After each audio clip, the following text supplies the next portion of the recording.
Bonjour à toutes et à tous, c'est Alec, j'espère que vous allez bien et aujourd'hui dans cette vidéo on va voir comment réellement un message est-il perçu.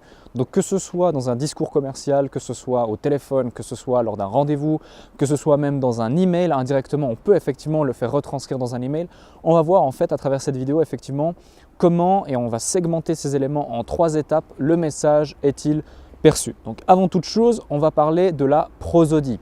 Donc la prosodie, c'est en fait la façon dont vous allez vous exprimer.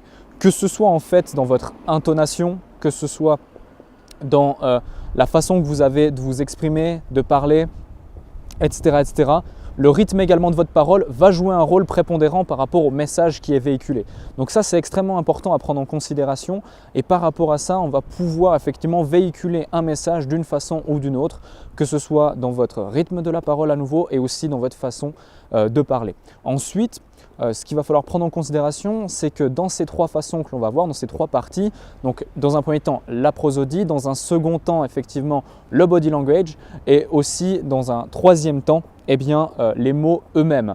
Donc ça c'est extrêmement important à prendre en considération et derrière ces mots, on va voir que la prosodie par exemple représente jusqu'à 38% du message qui est véhiculé.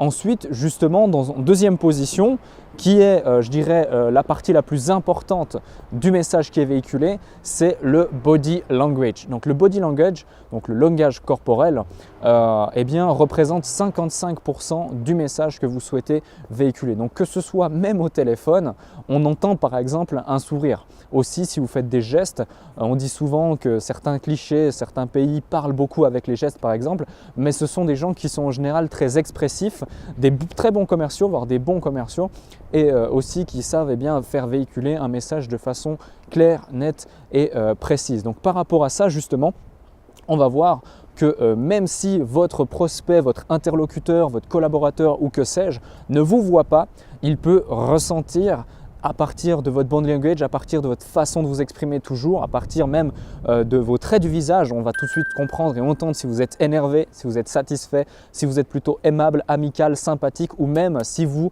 rigolez par exemple ou si vous avez le sourire. Comme là par exemple, j'ai le sourire en vous parlant et ça s'entend. Si vous fermez les yeux, vous allez entendre mon sourire. Par contre, si là du coup je m'énerve, en fermant les yeux, vous allez comprendre que je m'énerve. Donc ça c'est extrêmement important à prendre en considération. N'oubliez pas que cela représente 55% d'un message lorsqu'il est véhiculé. C'est le langage corporel, donc la gestuelle également.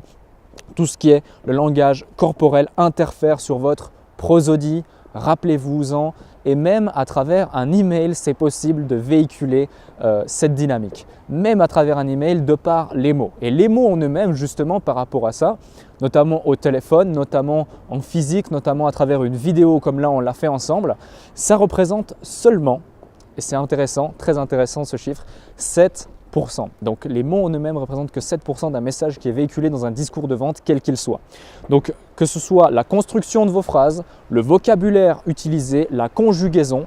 Donc même si par hasard vous avez une élocution je dirais particulière ou même un petit peu difficile, si vous utilisez des mots que vous ne maîtrisez pas forcément ou au mauvais endroit, si vous conjuguez mal vos verbes ou vos temps, c'est extrêmement important à prendre en considération. Donc les mots en eux-mêmes ne représentent que 7%, tout le reste ça va être du body language, ça va être la prosodie, donc la façon dont vous allez vous exprimer à travers ces mots et ça c'est extrêmement important à prendre en considération.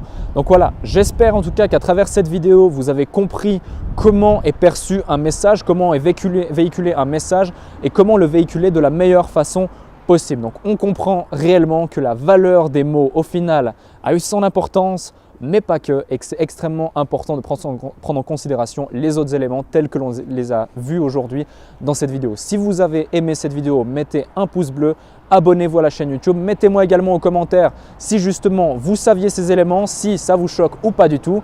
Je vous dis à très bientôt, c'était Alec de GLC Agency.